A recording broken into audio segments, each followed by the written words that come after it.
Okay, so the day has finally come. A vegan grilled Sargon out on the street. So this debate is with a vegan called Chris Hines. You can find him on YouTube, just search his name. I've clipped it down to the parts that were most interesting to me because it seems like my audience prefers if I clip the videos down and react to the parts that are significant to me as opposed to reacting to the entire video point by point. If you disagree with that, let me know down below. I can kind of adjust based on what people prefer. I've also messaged Sargon. This is just worth noting. I've told him that I'm happy to debate him. He's read my messages. He knows that I'd like to debate him, but I don't think that he's interested. So let's just check out what he has to say with respect to veganism. Here we go. I think veganism is the most first world of first world concern. Okay, so let's just grant that for the sake of argument. You're in the first world, so that's not an argument for you not to be vegan. It's been shown by the Academy of Nutrition and Dietetics. We have no biological meat for animal Let's stop products. there, because the Academy of Nutrition and Dietetics, right? Well, Yeah. That doesn't exist in Africa, does it? No, but it's basically the world's largest collection of nutrition and But what I'm saying is, dietitians. this is the product of a very advanced first world society. Yeah. So it's not really fair to look at some, Indonesia or something, and say, well, why aren't you guys like us? Because they are not like us. They're at a slightly less advanced stage of civilization. They're like us in the way that the Academy of Nutrition and Dietetics is suggesting, which is that they can live perfectly healthy lives on vegan diets, right? There's no biological need for animal products. That is what the consensus statement says. It's a categorical statement about human beings. It applies as much to a human being in Indonesia or Africa as it does to a human living in the United States or the UK. So, but I do agree that this is an undeniable moral trajectory, and I think that in 100 years, people will be shocked that anyone ever ate an animal. And they'll go, oh my god, how could you, barbarian? Right, so Sargon always does this virtue signal where he says, in the future we're all going to go vegan, everyone's going to agree this was morally wrong. Well, look, Sargon, if you understand that it's morally wrong, then why don't you act on it? But it's really unfair to kind of pathologize people and try to moralize at people who have just inherited this state of affairs. Right, so pathologizing and demoralizing are not inherent to veganism, so neither of those things are criticisms of veganism per se. The thing is, I do happen to also like animal products. Right, and if you liked human products, would that justify slaughtering a human? Presumably not, so what's true of animals, which if true of humans would justify slaughtering them because you like the taste of their flesh? But the question is, do we consider animals worthy of that level of moral consideration? Well, I would ask, what is the traits present in animals that if present in humans would mean that we could do the same Oh, what is Sargon's trait going to be? What do you guys think? just to them? And I'd argue that doesn't exist. I would say reciprocal moral values. Reciprocal moral values. What about humans who can't reciprocate moral values? Is it okay to just murder those disabled people, infants, someone who's, maybe high on some kind of crazy drug or who's mentally ill or something? Reciprocal moral values. So what about a disabled person that can't reciprocate moral values? Would you say we could eat them? I think they can reciprocate. Right, you're not going to be able to make that case. If you take someone who's severely disabled, there's no reason to think that they can reciprocate to a greater degree than a cow. Well, a severely disabled person with sexual morals. I think they're still moral. Right, that's a different statement. He says, I think they're still moral. Well, they're being moral, I guess that probably comes down to what? Them not hurting anyone or doing anything objectionable, right? That's different than them being able to reciprocate moral values. If it's just a claim that they're still moral, that's going to apply to a cow. What's a cow doing that's immoral? It's a herbivore. A human couldn't know, would you say would be okay to eat and exploit? No, because I think there's a different limiting principle that cannibalism, I think there's a practical reason. Cannibalism will give you, kuru? That makes you weird and twitchy. It's unhealthy for you to do it. But it's unhealthy to eat animal products. Right, so when you actually give Sargon a case of a disabled person who can't reciprocate moral values, and he's forced to address that instead of pretending that they all can reciprocate moral values, he's going to tell you, well, it's still wrong because you'll get kuru. Okay, well, what Chris should have done there is stack both of the traits together and said, okay, so if there's a disabled person who you won't get kuru from eating, let's say we come up with a pill that makes it impossible for people to get kuru. We just immunize the population against kuru. Is it now fine to eat those disabled people? According to the traits he currently has on the table, he'd have to say yes to that. But Sargon says that he is well, Sargon makes a point about health, and then Chris, instead of stacking the traits, follows him down the health road, right? So you actually had him totally pinned there on the trait thing. You asked about what the trait is. He said reciprocation. You gave him the reductio. He didn't accept it and started adding another trait on. You should have then given him the reductio on the 2-trait stack, but instead you accidentally followed him down the health pathway. So be cautious of that. You want to work on a skill of not getting led. You want to know your destination and make the way towards your destination, not just follow the other person when they start tangents. But the thing is, the problem with the vegan argument is that there is actually no limiting principle in that. So the vegan argument, right? Whenever someone says something vague like that, my immediate question is, what do you think the vegan argument is? Like, what set of premises and conclusion are you referring to there, right? There's no limiting principle. On what argument? What are you talking about? I mean, once we've said, right, no one's going to eat animals anymore, why do we still eat plants? What do we still eat plants? Yeah. Because they're not sentient? Yeah, but they do feel pain. Right, so Sargon thinks plants feel pain. Let's just do a quick little Google search here for Sargon, plant perception. All right, so notice how there's 2 Wikipedia articles. Let's look at the first one, plant perception physiology. We'll read through this first paragraph here. Plant perception, or plant nosophysiology, is the ability of plants to sense and respond to the environment by adjusting their morphology, physiology, and phenotype accordingly. Other disciplines, such as plant physiology, ecology, and molecular biology, are used to assess this ability.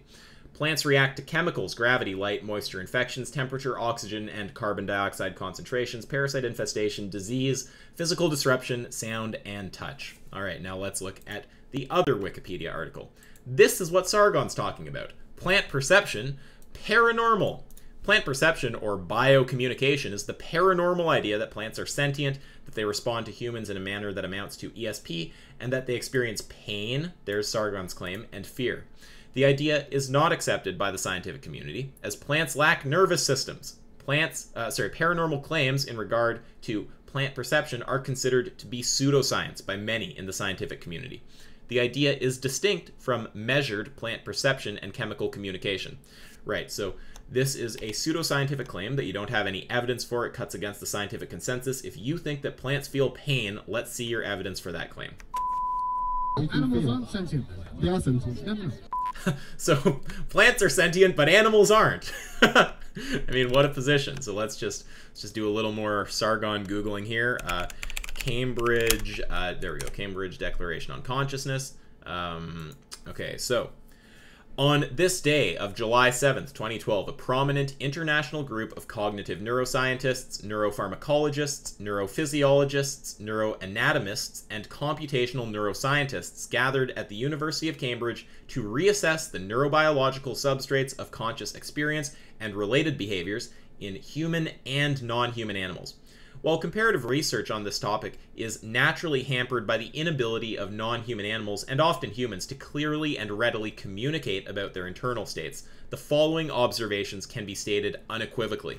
Now, we're not going to read through all of them. Let's just skip down to the kind of bolded conclusion down here.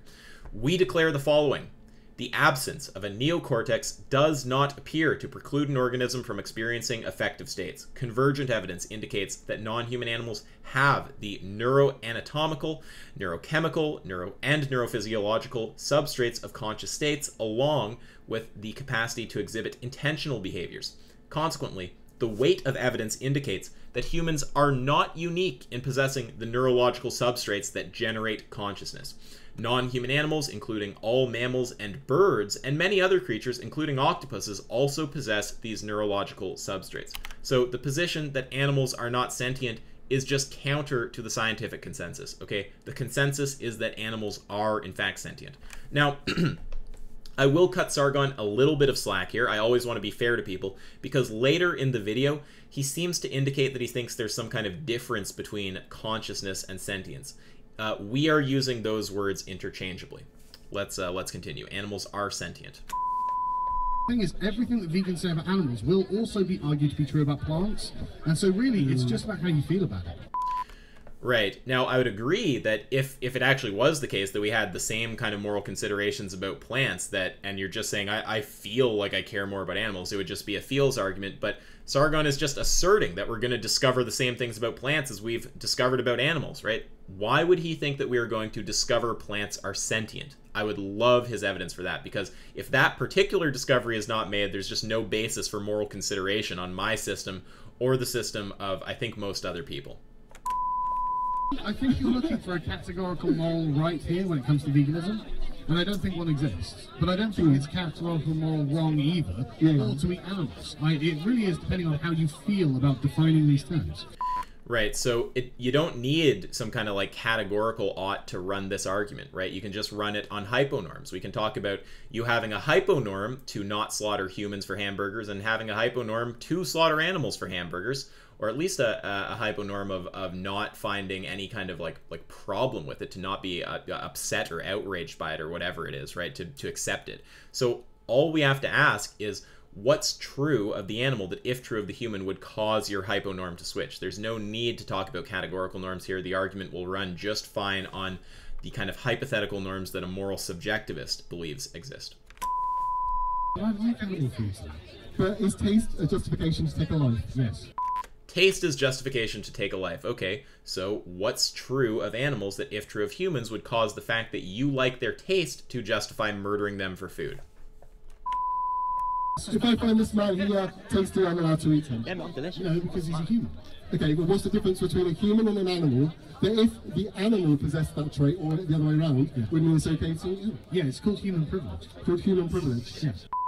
Right, so this indicates that Sargon doesn't have a clear position, because he was asked the same kind of question earlier, name the trait, and he gave the answer of social contract reciprocation. Then he had to add more to it. When a reductio was shown, he had to say contract reciprocation and not getting kuru. And now when he's asked virtually the same question later, he's saying it's about human privilege. Well, that's just a different answer, right? And if it's just about being human, right? Then we can just say, what if the mind of a human is transmitted into an animal? Say your mom's mind is contained in a cow. Is it fine to murder that cow? Presumably not. And if you say no, then the trait can't just be being human, can it? Let's say an alien came down and wanted to eat you. It didn't need to. That would be fine. Well, it depends on whether we consider them persons.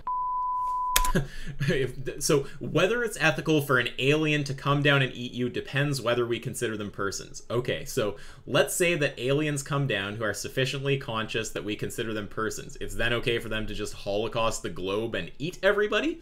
That's a pretty hilarious position. Why would the fact that they're persons justify that? Other humans are persons. What are you talking about? I hate the battery farming. I hate that kind of stuff. Right, so there's the classic anti-factory farming virtue signal. Sargon, if you don't like factory farming, then why don't you stop supporting it? Yeah, but otherwise that animal wouldn't exist, would it? But I mean, that's saying that we could bring a human up or a dog up and say, well, that was the reason we brought them up, therefore let's kill them. That wouldn't be a good reason, no. Humans aren't just animals. Humans are something special to us. Right, so Sargon thinks that the fact that an animal was bred for the purpose of being murdered justifies bringing that animal into existence, even if its life is pure misery. He doesn't think this is the case for humans. What's true of animals that, if true of humans, would cause him to change his opinion to match the animal opinion? Is it just humanness, and then if it's your mom's consciousness transmitted into an animal, it's fine to do this? Is it kuru plus value reciprocation, or not getting kuru and not being able to reciprocate values, in which case we'd be able to bring these disabled people into existence, and it would be justified because they have those two traits and their purpose is to be bred for food, right? So I'm just curious what the trait is there that makes him say the fact that they're bred into existence for this purpose justifies murdering and eating them in the case of animals, but wouldn't in the case of humans. There is something more to a human that distinguishes it from an animal. We have a higher consciousness here. But that's the argument done with that. Right, so Sargon seems to think that if humans have a higher consciousness than animals, that's the end of the vegan argument. Well, look, let me just show you visually. Let's say that this is the threshold below which it's okay to murder an animal for food, okay? Let's say that we have humans and we have animals, right? Now, there's a gap in value between the two of them, but they could both be above that threshold. It doesn't follow from the fact that there is a gap between their value that the threshold is positioned in the gap, right? It's kind of basic. And if you want to say the threshold is positioned in the gap, then the question is what's true of the animals that, if true of the humans, would cause you to say that they are below the threshold. I'm not sure that we don't need it biologically, but I don't agree that we are exploiting animals. I don't think the animals understand what exploitation is. Okay, so Sargon thinks that he's not convinced that we don't need animal products to survive. I don't know what his argument is for that, so let's just do some more Sargon Googling. Let's go, oh yeah, what's it called now? Academy of Nutrition. Yeah, there we go, vegan statement. All right, so position of the Academy of Nutrition and Dietetics, vegetarian diets. This is the largest body of nutrition professionals on Earth, I'm pretty sure. Okay, so it is the position of the Academy of Nutrition and Dietetics that appropriately planned vegetarian, including vegan, diets are healthful, nutritionally adequate, and may provide health benefits for the prevention and treatment of certain diseases. These diets are appropriate for all stages of life, including pregnancy, lactation, infancy, childhood, adolescence, older adulthood, and for athletes, okay? So Sargon, if you want to hold some kind of position that cuts across the consensus statement of the largest body of nutrition professionals on Earth, at minimum, I'd like an argument for it.